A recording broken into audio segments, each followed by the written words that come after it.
Há uma passagem nas Sagradas Escrituras que, para mim, ela é muito marcante quando nos fala da pobreza evangélica. Mateus 6, de 24 a 34. Jesus insiste num abandono completo nas mãos do Pai das Providências.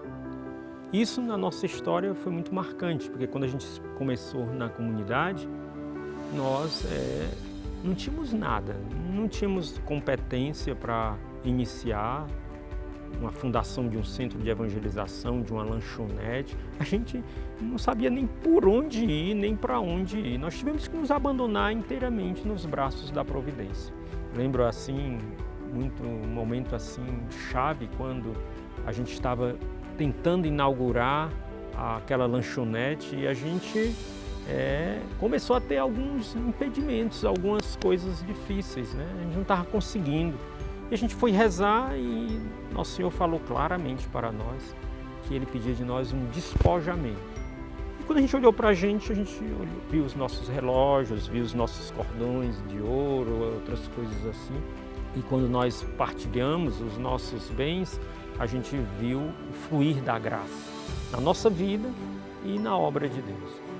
Então a gente foi descobrindo, e eu fui descobrindo assim logo cedo, que a pobreza é isso, é estar abandonado nas mãos do Pai.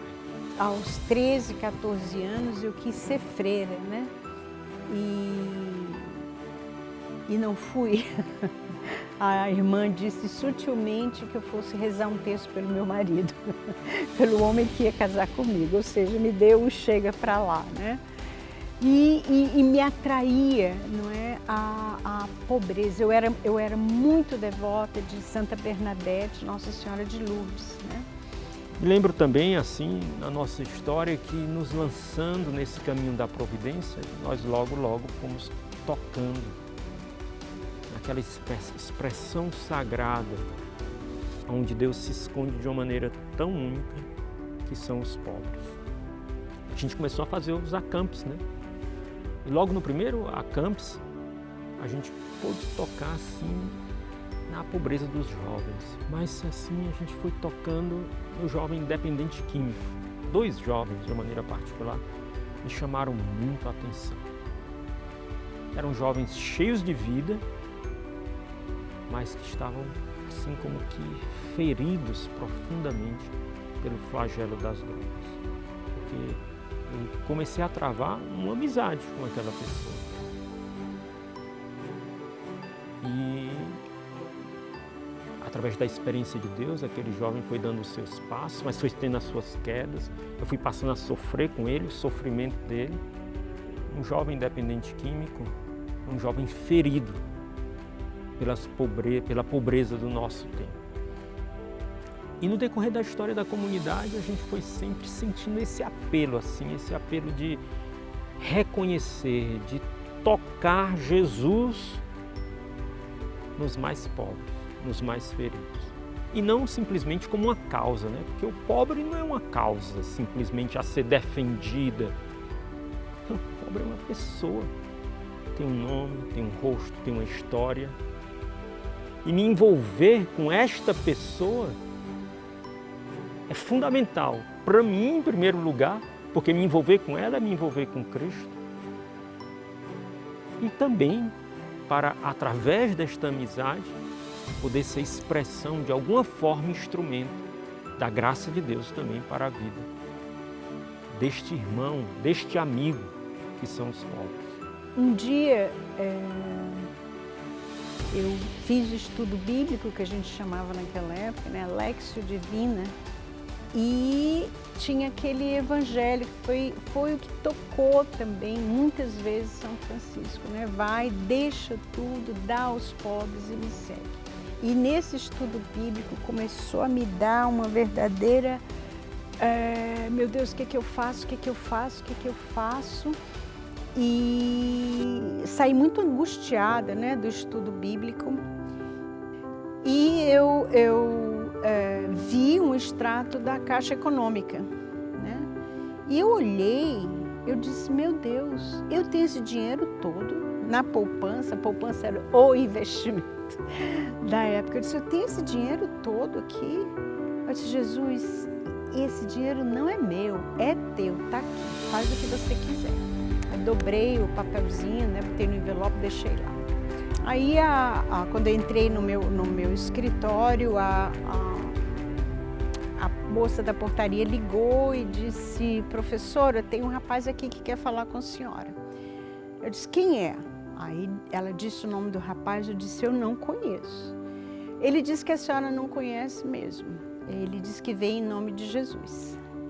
Aí eu abri a porta, né? Mandei entrar e ele me contou que haviam caído 80 casas no Pirambu, né? Na rua Santa Elisa.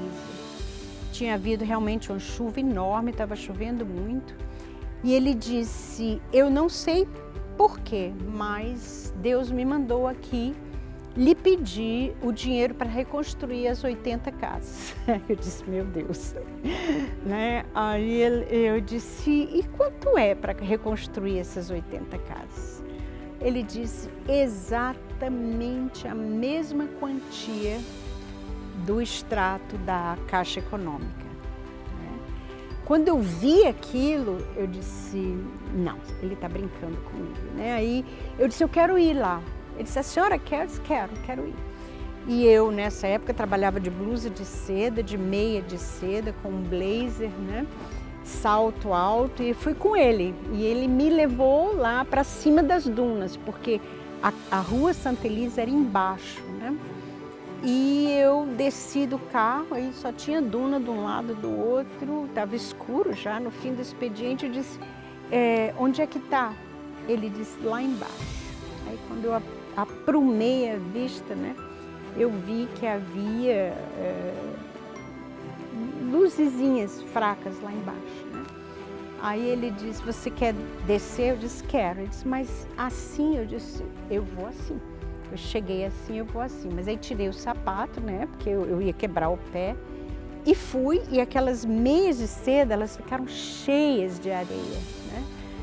E à medida que eu ia chegando, eu ia vendo a situação, cachorro, galinha, criança, choro e as casas improvisadas de lona, porque as casas deles estavam todas caídas, eram casas de taipa, casas frágeis, né? Então eles estavam embaixo de lonas da Defesa Civil, né? E eu entrei então e vi, né? E vi. E eu disse, meu Deus, aí disse para o rapaz, pronto, você tem o dinheiro para construir as 80 casas. E ele ficou muito espantado, porque ele esperava uma contribuição, esperava, imagina quanto é construir 80 casas, por mais humildes que elas sejam, né? Então nós construímos essas 80 casas na rua Santa Elisa, né? Hoje eu acho que ainda está lá. Essa ligação com os pobres, especialmente lá no Pirambu, ela continuou por muitos e muitos anos, até o Shalom começar. Das casas nós fizemos uma escola, né? Aí o Moisés começou também, Moisés teve uma experiência belíssima também lá no Pirambu, com os pobres. Né? E mais tarde, por causa dessa minha experiência, né, e da experiência do Moisés, nós íamos, junto com a Madá, nós íamos evangelizar os drogados. Aí deu uma briga de gangue e mataram o meu jovem preferido, né? Até hoje eu fico meio assim tenho muita saudade dele. Então mataram a paulada. Esse jovem, ele tinha uns 15 anos. Né? E eu recebi uma ligação às 2 horas da manhã da irmã, dizendo que tinham matado essa pessoa, esse rapaz, a pauladas, né?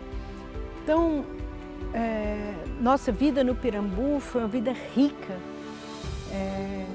E acho que aí é que começou a nossa amizade com os pobres, né? Depois que eu dei esse dinheiro para construir as casas, aí foram-se todas as joias, né? Todas as joias. Fiquei só com um anel, que foi o que construiu a Capela do Shalom, né? Na verdade, aos 70 anos, você começa a rearrumar a sua vida. E o meu grande desejo é trabalhar, servir aos pobres, né? Os amigos dos pobres. Até hoje isso não foi possível, não é?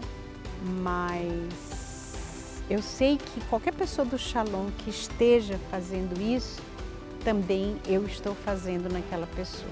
Mas vai chegar o dia que ainda vou meter minha mão na massa outra vez.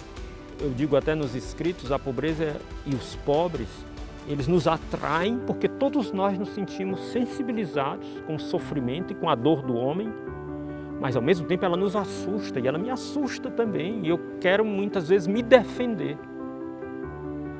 Mas a gente foi descobrindo que essa defesa, nos defendermos e resistirmos ao próprio Cristo. Quanto mais eu me envolvo com aquela pessoa, mais eu posso tocar as chagas de Cristo e mais Cristo pode agir na minha vida.